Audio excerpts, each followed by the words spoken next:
searchofmadcherry.net, and today I thought I'd talk to you about books. Well, one book in particular actually.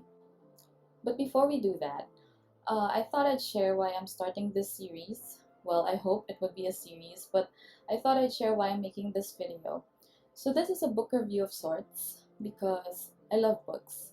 Reading books is one of my favorite things in the world, but it's also something that I don't get to do a lot because of adulting and other factors. Well, no other factors actually except for adulting because it takes a lot of my time. But since I love reading, I thought there shouldn't be any excuses as to why I'm not doing it as much as I would like to, right? So they say you should make time for things that you love, and it's exactly what I'm doing right now. So see it as a way for me to keep myself accountable in terms of making sure that I do fulfill my promise of reading more books, because to be honest, it's already July and I haven't read a lot of books yet, which makes me sad in a way, but also it was my fault. So yeah, I'm starting this out mostly because I want to make reading a habit again, but also to help you discover books that you may have not heard of before. Now that that's out of the way, we can talk about the book that I recently finished. It's called Mom and Me and Mom by Maya Angelou, which is what I'm holding up right now. So it's my first Maya Angelou book, would you believe? Maya Angelou, I assume, is someone you already know because she's very famous. She's an American activist and poet, and I've heard of her before. I've seen a lot of her quotes being passed around on the internet before, and there are a lot of people I know who really look up to her and who really are inspired by her. But I was never really someone who took an interest on Maya Angelou, which might be bad because she is, as she says, a phenomenal woman, and I agree. And I don't know, it took me quite a while to warm up to the idea of reading her works because I wasn't particularly moved by the way she writes. So it was perfect timing that my sister-in-law gave this to me when she came home from Canada a couple of months ago. It's really a good way to introduce yourself to Maya Angelou's work. So as you can see, the book is quite straightforward. So the cover doesn't really have intricate designs, which I actually like because you don't really need intricate designs for books like this because as the title suggests, this story is about Maya Angelou and her relationship with her mom. So it's Mom and Me and Mom because it's about Maya Angelou's mom, Maya Angelou as a mom, and her mom's legacy. So yeah, I really like the cover. It's very straightforward. It gives you a peek into what is gonna happen, I guess, because yeah, as I mentioned, it's about Maya Angelou's life and it's not fiction, so it's very straightforward. And just like the book's cover, Maya Angelou's writing to me is very straightforward, which is perhaps the reason why I'm not a huge fan of her. I won't say that I became a fan after reading the book, but I did enjoy it. So here are my favorite things about the book. One, I love how Maya Angelou writes honestly. For me, honest writing is the best type of writing, especially when it's nonfiction, of course, because I don't know, padding your stories with superlatives won't make it any better. If it's not a colorful story, there's nothing you can do about it, or there's no other way for you to enhance it in terms of using highfalutin words or more descriptive words if there really isn't much to the story. And as you may know, Maya Angelou, she lived a very colorful life and she was able to just tell her story in a way that's honest to her and honest to the reader as well. So while I was reading the book, I was really moved by how honest Maya Angelou was in telling her story. She didn't spare the gritty details. You can easily look Maya Angelou up on the internet and know that her life was full of ups and downs, and the downs were really down. They were hard to handle, I assume, when she was young, and she was able to get up from those and tell her story in a way that conveys the sadness but also lifts you up in a way because she was lifted up by her strength after those experiences. So I really appreciated that. Another thing that I liked about it was how, even though I'm not a fan of her writing in the sense that I don't see it as poetic, she was able to paint a picture of her mother as someone whom I would say is legendary in a way.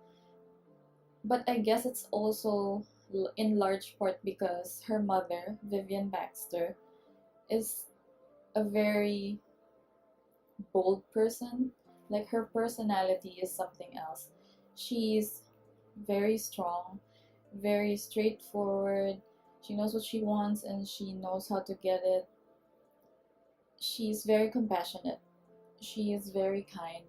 She's a lot of things that you would not expect from a stereotypical mom.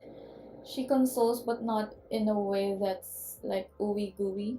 So she's a very tough woman, and she showed her love for Maya in a very unique way.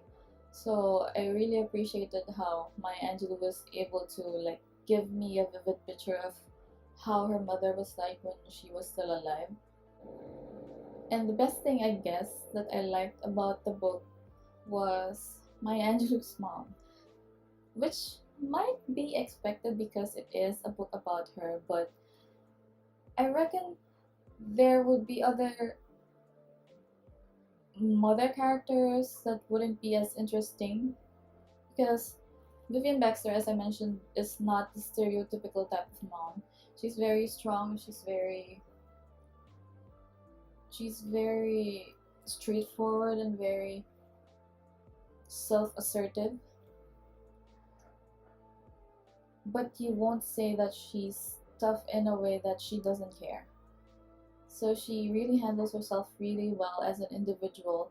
As a mother, she's very compassionate and very kind, but yeah, she maintains like a persona as herself because as a mom and as someone who knows other moms, it's quite easy to like put yourself aside and just take on the role of a mom and leave your individuality behind. But for Vivian Baxter, she was Vivian Baxter first before she's a mom, which I think is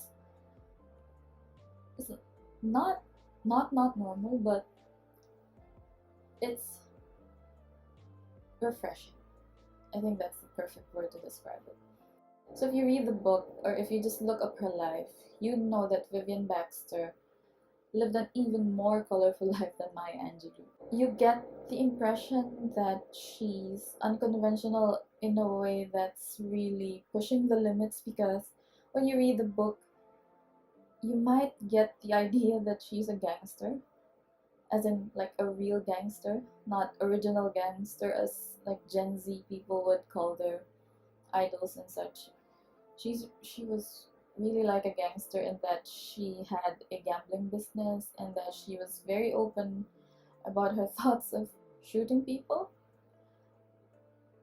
which, come to think of it, isn't really traits that you would like for in a mother, but as I mentioned, she's very big on individuality, and I don't think there was any way for her to like remove herself as an individual and change it into a mother figure.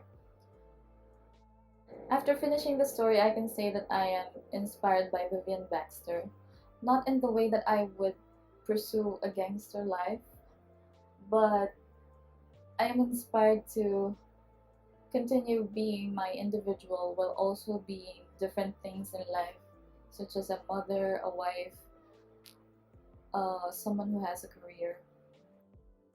Another thing that I liked about the book is how Maya Angelou was able to present the strong women in her life and how she was able to share how they shaped her as a person, because Maya Angelou is someone who many people look up to, and for good reason, because she's done a lot of, well, she had done a lot of things when she was alive that are really truly remarkable. And I think it's in large part due to how she was brought up by very strong women. If you look at Maya Angelou's life, or if you happen to pick up the book, you'd know that Maya Angelou was abandoned by her mother when she was 3 years old. She was given under the care of her paternal grandmother. So they only had a relationship when Vivian Baxter got her and her older brother when she was 11. So even before she was reared by her mother, she was already brought up by her paternal grandmother, who was a really strong woman as well, and who was very compassionate. And then Vivian Baxter, as I mentioned, is a very strong character. So I think a lot of who Maya Angelou was was because of the people who reared her.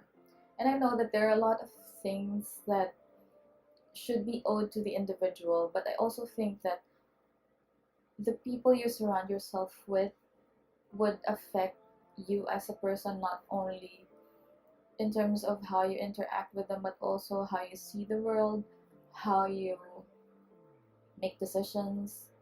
So yeah, I appreciate that she was able to share her story in a way that highlights the importance of strong women. Because as a mother, I would like for my child to have strong women characters around her. The last thing I really liked about the book is it was very easy to read. As I mentioned, Maya Angelou is very straightforward when it comes to her writing. To me, at least, the writing isn't as complicated or as poetic as others I've read before, which I actually appreciate because I was able to finish the book, I think, in 2 nights. So I would read it after work, and then I was able to finish it really, really fast. It's very entertaining, although I wouldn't say that you should be entertained by other people's lives, but it's entertaining in a way that it's easy to digest. The most important thing I think that I like about the book is that it has a lot of nuggets of wisdom, because you truly learn from other people's experiences. And since Maya Angelou was very bold and very honest in what she experienced, I got to pick up a lot of nuggets of wisdom from it, and I hope to be able to apply them to my real life. I've also been thinking about what I don't like about the book, but I can't really think of anything because I really did enjoy it. So if you're gonna ask me if I recommend it, my answer is yes.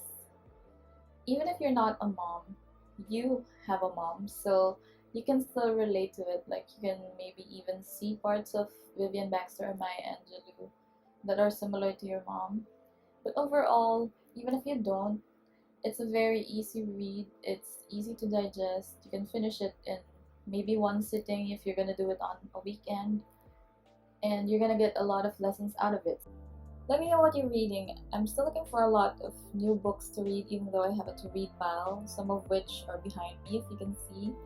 But yeah, I'm really, really interested in knowing what you guys are reading, so do let me know in the comments. Thanks for watching. Bye!